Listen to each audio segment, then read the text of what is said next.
Today is Tuesday, July 17th, 2007, and this is the beginning of an interview with Doris Goebel. The interview is being conducted at Sentinel Point Retirement Community, 2900 Thornhills Drive Southeast, Grand Rapids, Michigan. Mrs. Goebel is 93 years old, having been born on September 4th, 1913. She currently lives at Sentinel Point Apartment 320. My name is Jane McDaniels, and I will be conducting the interview. Manning the technical equipment is Michael Bacon. Mrs. Goebel, could you state for the recording what war and branch of service your husband served in? My husband served in World War II, and he was with the U.S. Navy. Went in as a Naval Reserve, but he was with the U.S. Navy. And his final rank was? Full commander. So today you're going to be telling his story as well as some of the anecdotes of your life as a civilian with a husband in World War II. Mm-hmm. Could you tell us how he became a member of the U.S. Navy? Well, he was as a volunteer in the United States Naval Reserve, and he went off of being active in that because he didn't like to be gone on vacation. Originally, he joined it because he could make $7 every Monday night, and but he didn't like to be away from his family on vacation, so he went on volunteer and didn't go anymore to the meetings. He wasn't let out. He just went on volunteer. So how did he become involved in World War II? Well, on February one day, through the mail, we received notice that he was being called to active duty to Philadelphia Navy Yard to go aboard it was to be commissioned big battleship USS Washington. And at that time, what was his rank? His rank was ensign. How did you feel when you got that letter? Well, I felt very sorry for him. It was a big change in his life. He was doing well in his work, and we were a nice little family, and we had 2 children. Well, Susan was 3, and Skip was a year and a half, and it was a very big change for us. We were not extremely worldly people, I would say. And at that time, you were living where? In Grand Rapids. Grand Rapids, My husband Michigan. worked for Keeler Brass for 40 years.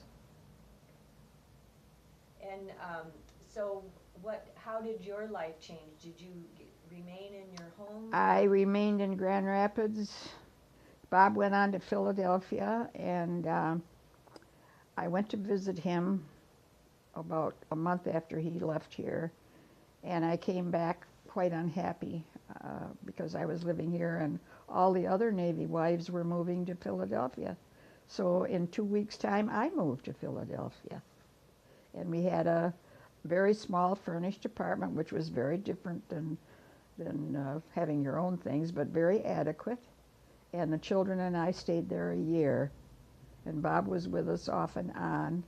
They had to go down on shakedown cruises and do different things after I got there, and they sailed out in January, or he left in January or February, I guess it was, of 1942.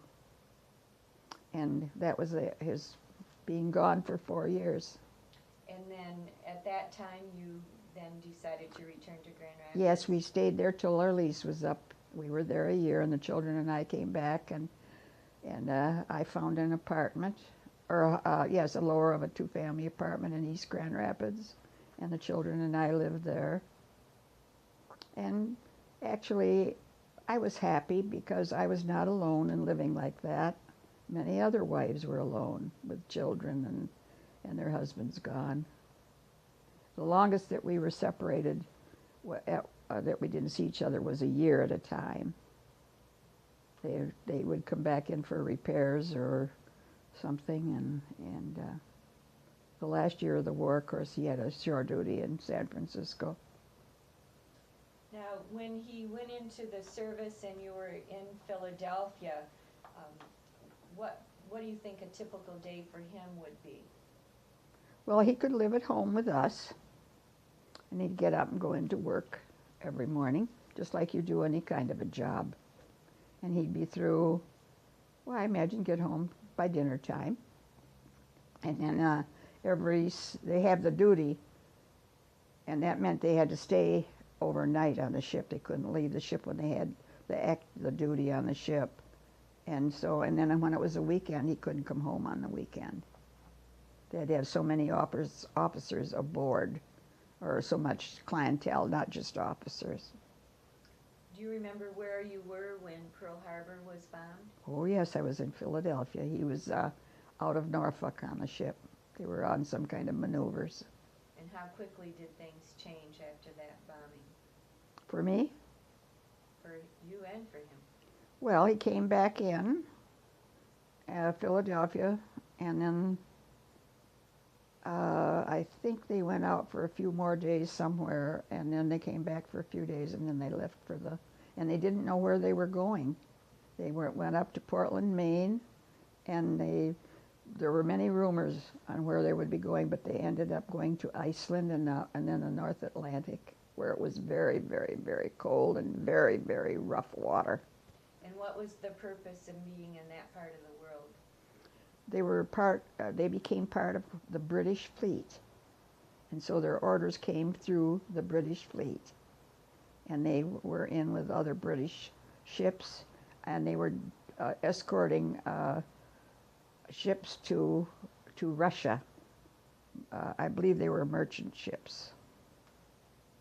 And then how long was that part of his navy? Well, then he went into Scotland, I guess for repairs or something, I don't recall, and he changed ships and went to a heavy cruiser called the USS Wichita.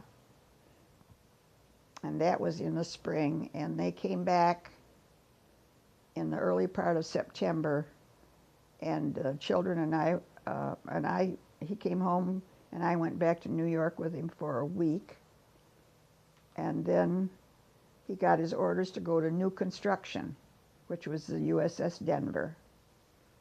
And he went aboard her, I would say, in September, and they were there for a couple of months. And then they did their little different shakedown cruises. I was back and forth. The children and I and Bob lived in an apartment hotel for a couple of months. And then I came home. And then I went to see him one Christmas out of Annapolis. The ship anchored in out of Atlanta, out of Annapolis. And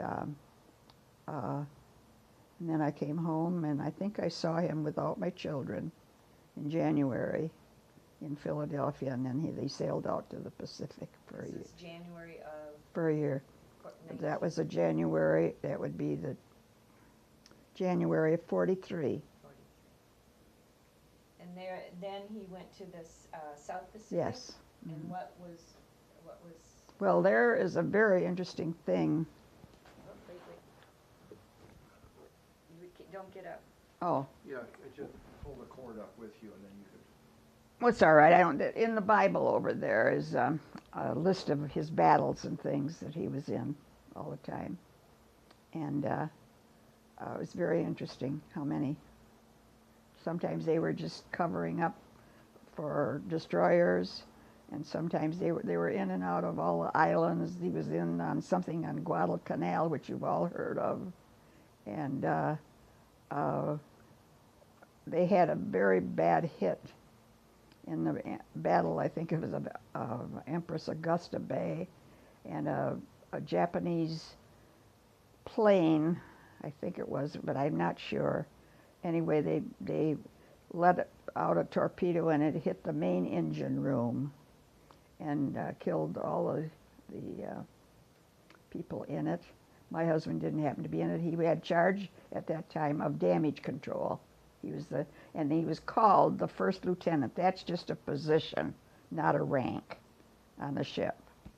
And he gave orders to have ballast on the ship from water and oil they were listing, and in another minute they would have sunk. But because he did give the orders to ballast, and apparently they keep water and oil or something and put it to the other side of the ship, as I understand it, It's righted the ship enough so that they could be towed back to where they could go into a port where they had a dry dock. And then they were repaired. they were repaired enough to go back to Mare Island in San Francisco for big repairs.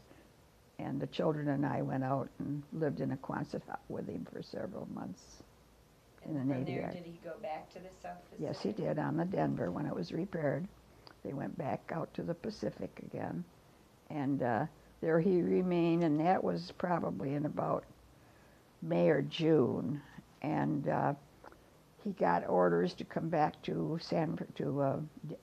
shore duty in about, I'd say, November of that year. So he did get into the Philippines, into one battle, I believe, but he left before they had the bigger battles at the Philippines. And we spent the last year of World War II in San Francisco. How did you keep track of what was going on with him while he was away? Well, you didn't know. You didn't know. You'd see a big headline in the paper, cruiser sunk. That's all you'd know. Nothing was ever given us, nothing. You never knew when they were going here or going there. And their mail was always censored, but most of the guys had them censored by their roommate or whoever, so that nobody read them, thank goodness. So you had, how did you keep your calm, keep your cool, not upset your children while this is going on, or did you? I don't think I always kept my cool. I probably kept my cool, but I tried to live as normally as I could. I left the children once when the ship came in for repairs for 6 weeks. I went to California and was with Bob. We stayed in a funny little hotel in Vallejo, California, and my children were back in Grand Rapids with my sister-in-law's mother taking care of them, and I had wonderful family help. They were just so caring and loving, and both my family and my husband's family.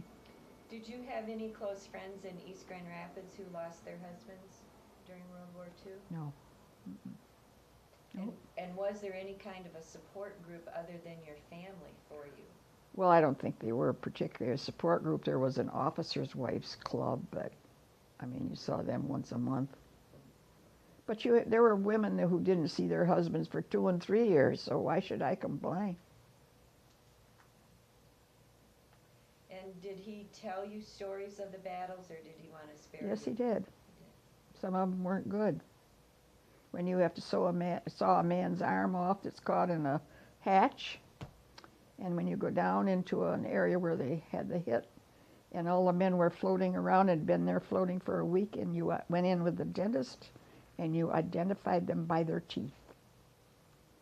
That was very, very hard for him. But he was able to talk to you about it, so, Oh, yes. so he could relieve some of that stress, maybe. Pardon? By telling you, maybe that helped him to relieve some of the stress. Well, Bob was the kind of a person that I don't think he needed that. I mean, he just told it because he wanted me to know.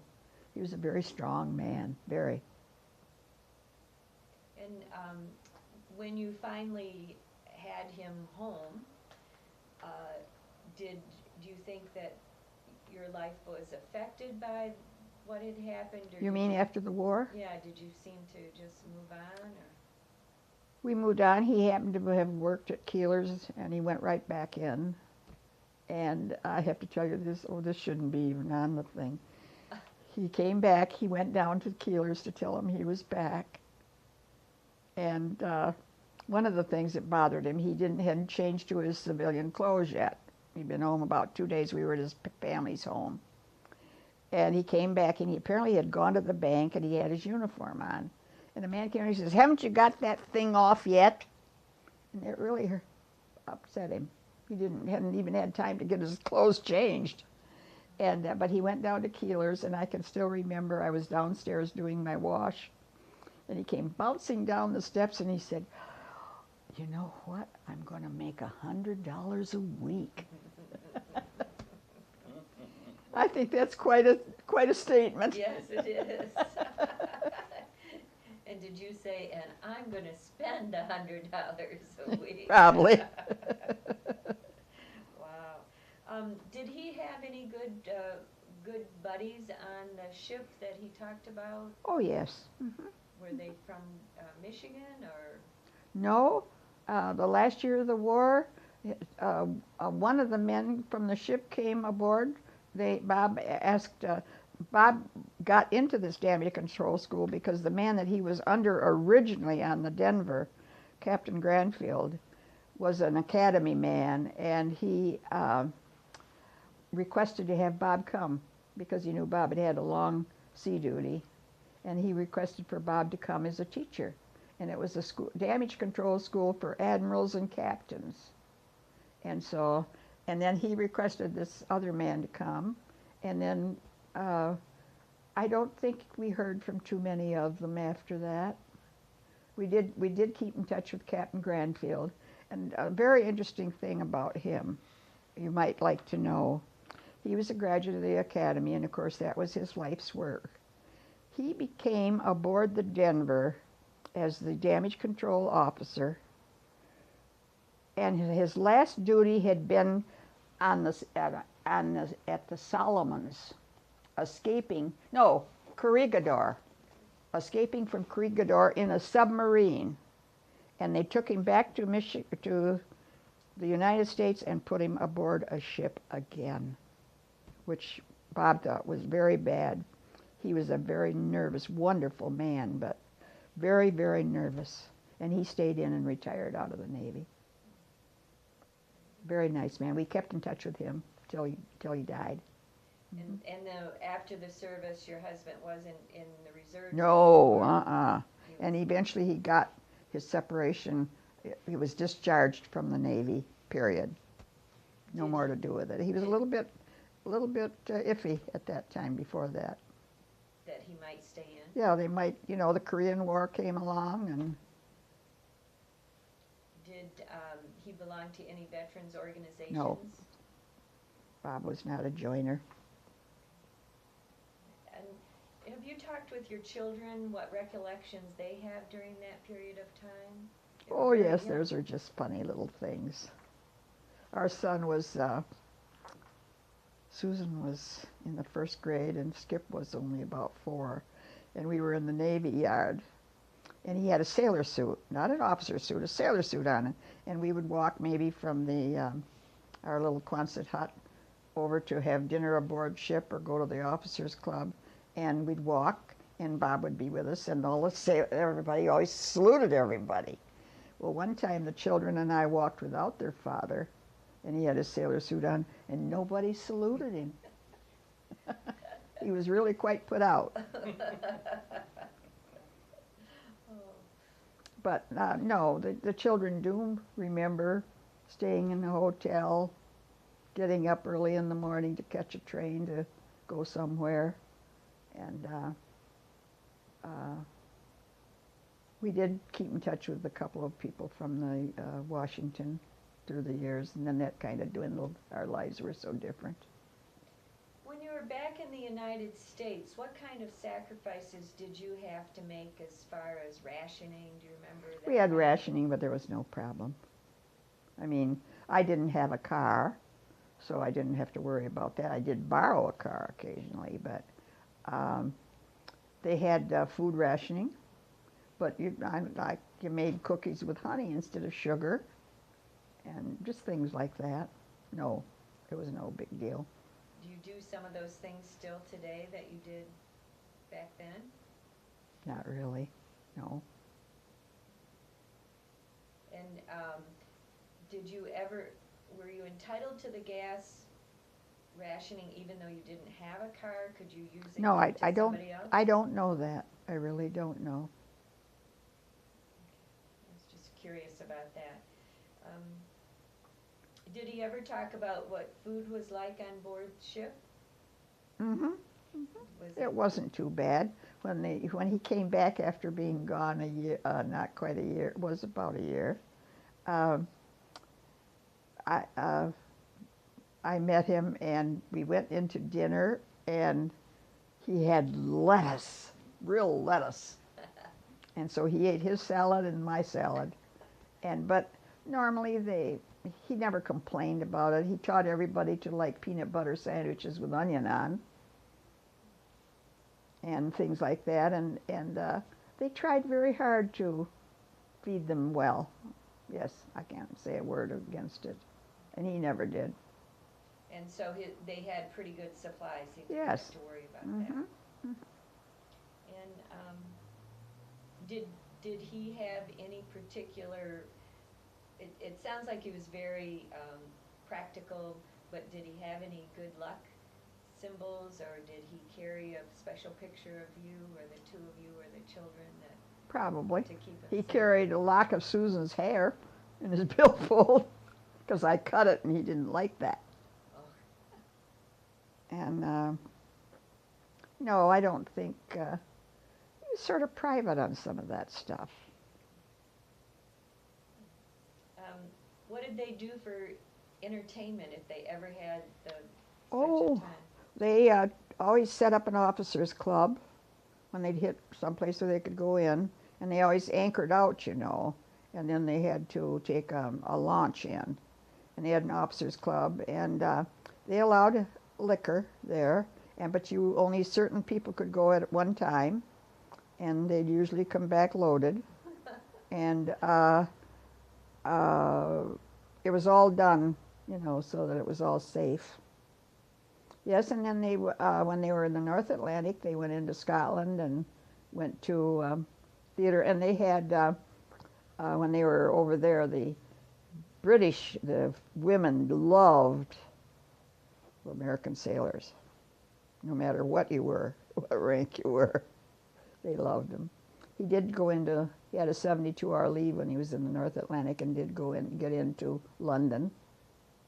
And it was, of course, all, you know, it was all blackout at night. I can remember he was saying he stayed in some hotel and they had satin sheets. I can remember he said, oh, satin sheets. They didn't have those on board a ship, did No. they? So he got limited travel outside of being on the ship. And, Well, in the except South to- Pacific, you don't travel. Right. You just go island hopping. I mean, I don't mean hopping, but they moved around, but it was just where they were needed. It was always to protect something or be ready for a battle. In this diary, this journal, he mentions, no, it's in another thing that I have written in the later years by some man that was aboard ship. And he said that when they got this great big hit, which was as big as a freight car going through sideways, and then it burst when it got inside the ship, they didn't return. They expected them to return and sweep them out. For some unknown reason, the Japanese did not return. And they still, in this letter, they could never figure it out. That saved his life. Yeah, if they'd come and dropped another bomb, the ship would have sunk. But they didn't. That would be interesting to be on the other side interviewing a Japanese veteran Uh-huh. who might have done that to Yes, it figure would out be why, interesting. To find Yep. out why. My husband didn't have much use for the Japanese for a long, long time, but I think he got over that. And we will be taking photographs of the photos and the medals that you have. Is there any particular medal that you think he was more No, proud of? I don't. There is one medal that is not there. And after the war, we went over to Great Lakes Naval Station and visited the Granfields, Captain and Mrs. Granfield, to go to a wedding. And he came up to Bob and he said, I have a medal here that belongs to you. And it was the medal that he was given for this big battle. And it was a special citation medal. Not everyone got it. And my husband, he said, it was sent to me because he had been the charge of damage control about a month and a half before this big battle. And Bob said, no, you just keep it. It's more important to you because it is your life's work and all these things mean something. You have to have fitness reports when you're when you're staying and all those things. He said, it's much more important for you, and I don't need it. So he never took that one. But that one is not there. And he did keep a personal diary, but that was before. Tell us about his personal diary. Well, he just mentioned that they went up to the North Atlantic, and that's in the very first part of this journal. And they had very rough water, and a man was washed overboard. And they sent in this journal, it said they sent out planes, and it was the only one they could not account for was the admiral that was aboard that at that time. He was apparently taking quarters there. They moved around to different ships, the admirals did. And he was the only one lost overboard. And how long does the journal run from? Oh, not much more than not much more than 4 months, I don't think. I think the last entry was probably in September. He came to New York, and that was the end. They couldn't anymore. They requested no journals, no diaries. And when I'd get letters from him, I had no idea where he was. It was never mentioned. We did have a little secret code that they couldn't always come in every port but for the size of the ship. And so we had a little code of a hotel, and I knew where that hotel was. And if he mentioned that in a letter by some unknown way, that meant get your suitcase packed. Oh. And that was how I knew that he might be coming in. And we'd tell the family, but we didn't tell everybody. Right. So then your family would be more than willing to Oh, talk heavens, about. yes. I should say so. They're great. wonderful. That's great. On the other end of it, did you have any family members that you helped by taking care of their children while they... No, my husband's brother Jack was a captain in the Air Force. And Jack was married in 1943 and sent out to California with his wife. And so we didn't take care of any children, no. And once he came back, had he gone to college before? Yes, he had his degree. And what was his degree in? Mechanical engineering, University of Michigan. So he had no reason to take advantage No. of the GI Bill? No. Mm-mm. Was he one of the older guys, men on his ship? Well, there were the... No. No. There were a lot of men that were older. He had a roommate that was 15 years older than he, and he only joined the Navy because he felt patriotic. He was a man. We did hear from him through the years, too. Okay. Salty Baldwin, and he was 15 years older than Bob, and they were thought a lot of each other. And where was he from? Texas, Houston, Texas. Worked for Howard Hughes. Well, that would be a story right there, wouldn't it? Mm-hmm. And back here in the United States, did you get, you could feel that things were winding down in the war? Did they keep you, by reading the newspaper and listening to Well, of course, radio? the last year of the war, I lived in San Francisco. Okay. So, no, I did not feel it was winding down. Neither did Bob. He might have known. Of course, the thing that ended it was the atomic bomb. And it ended in August, and the celebrating in the papers. For years I had the papers from San Francisco, I can't even remember where they are, of all the people celebrating, and it took him like 3 hours to get home because we lived had a townhouse in some housing situation outside of San Francisco. And no, he never, if he was, had to be secret, he was. He didn't say. Are there any stories that you can think of that we haven't touched on that would be of interest to us? Well, I don't really know. I'm trying to think. I spent a New Year's Eve on a train once going to San Francisco when I hadn't seen Bob in a year. That's quite an event when you haven't seen your husband in a year. And then there would be people aboard. They would come aboard, some would be transferred, and then new people would take their place. So there was always someone new you were getting to know. And I met people from all over, a different type people than I was. But by and large, they were all wonderful. And we lived out in a housing project that had been built on a golf course outside of San Francisco. It's still there.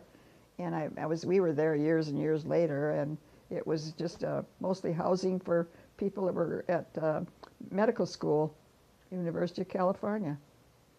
And it was still there, and it was very nice housing. And then we met new people. They were not Navy, maybe they were Army, and they had their families with them just like we did, and that was very nice living. When you mentioned that when your husband returned to Grand Rapids, he was able to return to his job. Mm-hmm. When he left, did they tell him that a job would be waiting for I him? presume so, yeah. So We never even thought of anything different, no. And In that 5 years that he was gone, they counted it as part of his retirement, which I thought was very fine. Yeah. And during this time, you did not have a job outside the No, I never did after we were married. In fact, when we hit, I think it was probably 65, I said, "Oh, now I can retire." And my husband looked at me and says, "From what?" Okay. And did you had said that you were not very worldly people before all of this occurred. Well, we weren't. You weren't world travelers. We could no, we weren't world travelers, and we didn't know anything about Navy life. Yeah, we had to learn all the proper things. There are a lot of proper things you do, even as a wife. At the time, which I always thought was silly, and I don't imagine they reinstated it, when you went in peacetime Navy, when an officer arrived at a new place for a new duty, he was to call on the captain and his wife within so many days. Oh. Didn't know the captain, but you called on the captain and his wife. And I think Bob had to do that. I never did. But and if they and you leave your calling card. I mean, such. I think they're silly things, but I don't know what they do now. It's a much more glamorous life than being an ordinary citizen. You're exposed to many, many unusual things, and you meet people that you would never meet otherwise. And Bob and I fit in fine. They had a dinner party, I can remember, aboard the ship the Denver, and my dinner mate was the captain. He was very nice, but I mean, you know, I could carry on a conversation with him and everything, but we hadn't been around. Did you do much traveling then when afterwards? Did you? Pretty much no. We rented a cottage for summer vacations and did things with the family, everybody's kids and dogs and boats and stuff, and that's the way we did. Mm-hmm. Bob and I didn't travel a lot. We took one trip to Europe, and then we were going to take another one, and then I didn't feel well, so we couldn't go, and I was not a very good traveler. We went to Arizona in retirement for winters. Do you have any thoughts about what is going on in the world today with the war in Iraq? Yep, I do. Do you want to share any? Well, I can always remember my husband saying, "You are in a war to win it, not to lose it." It remains in my mind when I talk to people. And I do think we do have to have protection from the terrorists, and I think they're all hovered near each other, and I don't trust those countries. And I think we have to have a very, very much of an eagle eye on what goes on over there, because I think we probably are the next step.